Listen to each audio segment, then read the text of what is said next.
अस्सलाम वालेकुम, मेरा नाम है मकबूल अहमद और आप देख रहे हैं सदाए न्यूज़ वाराणसी। इस समय हम वाराणसी के उस्मानपुरा क्षेत्र में हैं और जिस तरीके से आप देख रहे हैं कि सियासी जो माहौल है वो धीरे धीरे बढ़ता जा रहा है। और ऐसे में जिस तरीके से आम आदमी पार्टी या इंडिया गठबंधन और तमाम पार्टियां अलग अलग तरीके तैयारी कर रही है, इसी कार्ड में बसपा ने भी एक तैयारी की है मुस्लिम कार्ड के लिए। लहरी साहब को टिकट दिया है और लहरी साहब से कई तंजीमों से मिल रहे हैं, तो किस तरह से लगता है कि इंडिया गठबंधन पर इसका असर पड़ेगा? तंजीमों से मुराद क्या, कौन सी तंजीम से मिल रहे हैं वो? जैसे अभी बुनकर बिरादराना तंजीम 22 से मिले थे। हाँ। तो मैं बता दूं आपको कि लाजिद साहब को चुनाव लड़ने की बीमारी है। विधानसभा से लेकर लोकसभा चुनाव लड़ते आ रहे पिछले 1984 से आज तक, और हमेशा उनका काम रहा है कि मुस्लिमों का वोट काटना, विपक्षी पार्टियों को ताकत पहुँचाना। आज भी वही कर रहे हैं। जहाँ तक सवाल बसपा के नेता का है, बसपा की पार्टी का है, तो बसपा की पार्टी से कोई भी चुनाव इस बार बनारस में लड़ने को तैयार नहीं था। सबकी ये बात थी कि इस बार मोदी जी को यहाँ से इनका बुरिया बिस्तर बांध देना है। लेकिन अब लाजिद साहब के चुनाव लड़ने का मतलब एक तरह से उनको बीमारी हो गई है चुनाव लड़ने की, तो उन्होंने कहा कि ठीक है हम लड़ेंगे चुनाव। इस चुनाव को मैनेज करने के लिए भारतीय जनता पार्टी ने पैसा खर्चा किया, क्या नाम है कि लाजिद साहब के ऊपर। भारतीय जनता पार्टी के इशारे पर ही वो चुनाव लड़ रहे हैं, और जो जा रहे हैं बुनकर बिरादराना तंजीम और दिगर जहाँ जा रहे हैं, जो उसका कोई असर, कोई फ़र्क पड़ने वाला नहीं है। इसलिए नहीं पड़ेगा क्योंकि बनारस की जनता और बनारस में पूरे देश की जनता आज मन बना चुकी है कि किसी भी हाल में हमको चुकता वोट करना है भाजपा के ख़िलाफ़, इंडिया गठबंधन के हक़ में। तो उनका वोट कहीं हर जगह बट नहीं रहा कहीं भी, चाहे वो आम आदमी कोई पार्टी हो, आम आदमी ने हम कोई पार्टी बात करते, चाहे वो बसपा हो, चाहे वो वैसे सब पार्टी हो, वोट जा रहा है इंडिया गठबंधन को। और कल होने वाला चुनाव जो है हमारे यूपी के 8 ज़िलों में, हिंदुस्तान के तकरीबन 102 या 3 स्टेट में ज़िले में स्टेट में चुनाव होने वाला है। सभी जहां आप पता कर लीजिए, एकदम इंडिया गठबंधन पूरी तरह से हावी है और जनता मन बना के वोट कर रही है। ये कितनों ईवीएम सेट कर लें, अपना कितनों ईवीएम सेट कर लें, चुकता वोट कर रहा है आज के नौजवान इस समय भारतीय जनता पार्टी के ख़िलाफ़।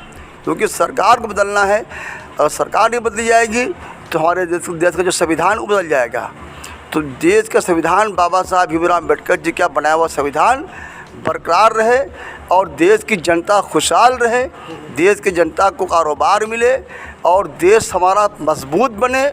इसके लिए आज नौजवान ने ठाना है कि हिंदुस्तान की से बीजेपी को भगाना है। ऐसे में तमाम पार्टियां तैयारी कर रही हैं। दलित का अपना एक नेता विधायक हो जाता है और राज्यभर का हो जाता है, अलग अलग समाज के लोग अपना अपना नेता चुन लेते हैं। लेकिन जब यहाँ बुनकर की बात आती है तो बुनकर को टिकट क्यों नहीं दिया जाता है किसी पार्टी से? बुनकर टिकट मांगता है तो मिलता है टिकट। तमाम मिसालें पड़ी हैं बुनकर को टिकट देने की। हमारी पार्टी से बुनकर समाज से हाजी सलमान साली चुनाव लड़े, चुनाव जीते, जब मांगा तो टिकट मिला उनको। कलाम साल बढ़ते रहे, वो बुनकरों की नुमाइंदगी करते रहे। जिन्होंने टिकट मांगा वो पार्टी यहाँ टिकट देती रही हैं। लगातार कई मरतबा एमएलए थे, मंत्री थे हमारे सफिरमान साहब, वो बुनकरों की करते रहे नुमाइंदगी। मुश्ताक एमएलए हुए, सब लोग बुनकर हैं और बुनकर थे, लोग करते रहे। मैं खुद बुनकरों की लड़ रहा हूँ। मैंने 17 में टिकट छोड़ा है हाथ जोड़ करके विधानसभा का। मुझे टिकट ऑफर किया गया था, हम चुनाव नहीं लड़ सकते। 22 में मुझसे कहा गया चुनाव लड़ने के लिए, मैंने कहा मैं बीमार रहता हूँ, मैं चुनाव कैंपेन नहीं कर पाऊँगा, आप किसी भी कार्यकर्ता को टिकट दीजिए। तो टिकट मिल गया हमारे साथी कार्यकर्ता को और हम लोगों ने अच्छी फाइट किया। तो यहाँ कोई मुद्दा नहीं है, हम सब एक हैं। बुनकर का अलग कोई वो नहीं है कि नहीं बुनकर को टिकट क्यों नहीं दिया जाता। बुनकर टिकट मांगते हैं तो मिलता है। हर समाज का अलग अलग मैनिफेस्टो बनता है। घोषणा पत्र में तमाम समाज की बातें होती हैं, लेकिन बुनकर समाज की जहाँ बात आती है, शोषण की बात आती है, तो इनके लिए क्या है इंडिया गठबंधन के पास? क्या क्या घोषणा पत्र में बुनकरों कहीं रखा गया है कि नहीं? आज तक समाजवादी पार्टी ने हमेशा बुनकरों की वकालत की। बुनकरों की इतनी वकालत की कि 65 रुपया बिजली का बिल पर पावर लूम हमारी पार्टी ने सपा ने दिया, नेताजी ने किया, और आज तक वो बरकरार है। उसमें कुछ बढ़ोतरी कर दिया, कुछ का ज़्यादा बढ़ा दिया आदरणीय योगी जी ने। हम लोग इनसे मांग करते हैं कि वो कम करें, हम इतना ज़्यादा वहन नहीं कर पाएंगे बिजली का बिल। और दिगर कई मामले में बुनकरों का भला किया हमारी पार्टी ने, बुनकरों के हित की बात किया है। तमाम बुनकरों के कर्जात माफ़ किया हमारी पार्टी ने। तमाम जो पहले के 90 के दशक के कारोबार वो कर्जा थे 5,000, 10,000, 25,000 तक के, सब नेताजी ने माफ़ किया था अपने ज़माने में। तो हमेशा बुनकरों की वकालत की हमारी पार्टी ने और इंडिया गठबंधन ने की है। अभी हमारी पार्टी ने घोषणाएँ जो की, आप घोषणा पत्र उठा कर देख लीजिए, बहुत लंबा घोषणा पत्र है। हम कितना पढ़ कर सुनाएंगे आपको, कितना आप दिखाएंगे? आप खाली घोषणा पत्र देख लीजिए कि इसमें कितना सुविधा दी जा रही है और क्या क्या दिया गया है बुनकरों के लिए और आम जनता के लिए। मामला सिर्फ बुनकर का नहीं है, मामला पूरे देश की आम जनता के हित का है। आम जनता के हित में काम करना है, पूरे देश की तरक्की के लिए काम करना है, पूरे देश को ताकत देने के लिए काम करना है। इसलिए आज का नौजवान, आज के लोग, हमारी बहनें, हमारी माताएं, हमारी बेटियां आज सब का सब चुकता आउट कर रही हैं भाजपा के खिलाफ इंडिया गठबंधन को। यही आज आपके चैनल के माध्यम से मेरी गुजारिश भी है कि जो एक भी वोट ना छूटने पाए, ना एक व्यक्ति घर रुकने पाए, सारे के सारे लोग जाकर के चुकता आउट करके आए। कल सुबह से 6 बजे लाइन लगा लें और चुकता आउट करके आएँ। जिस तरह से अभी ओवैसी साहब की वाराणसी से लड़ने की बात थी, उसके बाद लहरी जी आ गए हैं। ये बार बार जो मुस्लिम कैंडिडेट आते हैं तो उनको हमेशा बीजेपी को फ़ायदा पहुंचाना या वोट कटुआ क्यों कहा जाता है? लारी साहब असल में ही वोट काटने आए हैं, कहने का मतलब ही नहीं है। सब जान रहा है, एक वो सबसे मतलब कम पढ़ा लिखा आदमी, चाहे हम कहते हैं हम इसे बुनकर लोग तबके के लोग कम पढ़े लिखे होते हैं, कम जानकार होते हैं, लेकिन आम तौर से जानते हैं क्या लारी साहब क्या करने आए हैं।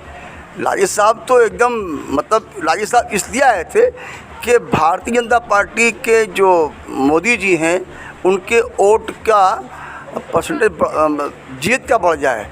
तो वो तो सोच के आए जीत के बढ़ाने के लिए, वोट काट के हम जीत के बढ़ा रहे हैं परसेंटेज, लेकिन यहाँ उनको वोट ही नहीं मिल रहा है। आप यकीन जानिए कि बनारस से आदरणीय मोदी जी इस बार चुनाव हार रहे हैं, उनकी ज़मानत बचना मुश्किल है। हर बार विधानसभा चुनाव हुआ या ये भी चुनाव हुआ, हर बार मुसलमानों के वोटों का ध्रुवीकरण होता है, इस बार भी हुआ? बिल्कुल नहीं होगा। कहाँ होता है? बिल्कुल नहीं होगा। पिछले चुनाव देख लीजिए, चुटता और मुसलमान ने किया समाजवादी पार्टी को, हर इलाके में किया। हमारी 80 सीट हमारी 20 वोट से लेके 800 वोट तक हरवाया गया। 86 सीट हरवाया गया। तो चुटता वोट किया और सभी ने वोट किया, सबको धन्यवाद, पूरी जनता ने वोट किया।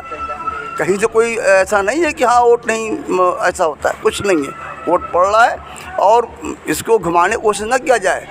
हाँ, हमारा जो समाज है, बुनकर समाज है, मोदी जी ने बुनकर के लिए किया ही क्या है, सिवाय बर्बादी के कुछ नहीं किया। क्यों बुनकर बात करेगा? आज चुनाव आ गया तो खिड़किया घाट पर, नमो घाट पर बुला करके बुनकरों को रिझाने की बात कर रहे हैं, बुनकरों की वकालत की बात कर रहे हैं। 10 साल से कहा थे भाई बुनकरों की बात तो आप कभी नहीं की है। बुला करके फैशन शो करवा रहे हैं, बनारसी साड़ी का फैशन शो करवा रहे हैं एक्टर से, फिल्मी एक्टरों से। पहले क्यों नहीं किया आपने? आज परेशान है बनारस से बुनकर, भूख से मर रहा है। जाके देखिए घरों में चूल्हे नहीं जल रहे हैं, खून के आंसू गिर रहे हैं बुनकरों के, न सिर्फ बुनकरों के बल्कि जितने छोटे कारोबारी हैं उन सब की हाल यही है। तो ऐसे में बुनकरों से क्या अपील करना चाहेंगे हमारे सदाएं न्यूज़ चैनल के माध्यम से, क्योंकि बुनकर बहुत शोषित है, वो कहीं ना कहीं भ्रम में है कि उसको कुछ आपके चैनल के माध्यम से मैं बनारस सहित पूरे उत्तर प्रदेश के बुनकरों से अपील करना चाहता हूं, आवाम से अपील करना चाहता हूं कि वो इंडिया गठबंधन के प्रत्याशी को अपना चुकता वोट करें।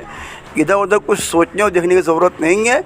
दूसरी पार्टियां वोट काटने के नाम पर कहीं मुस्लिम इलाके में मुसलमान को खड़ा कर देगी, उसकी कहीं से कोई मतलब नहीं है, सिवाय वोट कटेगा और बर्बाद होगा। आपके चैनल के माध्यम से पुनः अपील करता हूं कि चाहे बुनकर समाज हो या प्रदेश की पूरी जनता हो, सबसे अपील है कि वो इंडिया गठबंधन के पक्ष में भाजपा के खिलाफ चुकता वोट करें, तभी ये बचेगा संविधान और बचेगा देश। बहुत अच्छा लगा बात करके। मिलते हैं अगली अपडेट में। कैमरामैन समीर अंसारी के साथ ब्यूरो चीफ मकबूल अहमद अंसारी की वाराणसी की उस्मानपुरा से रिपोर्ट।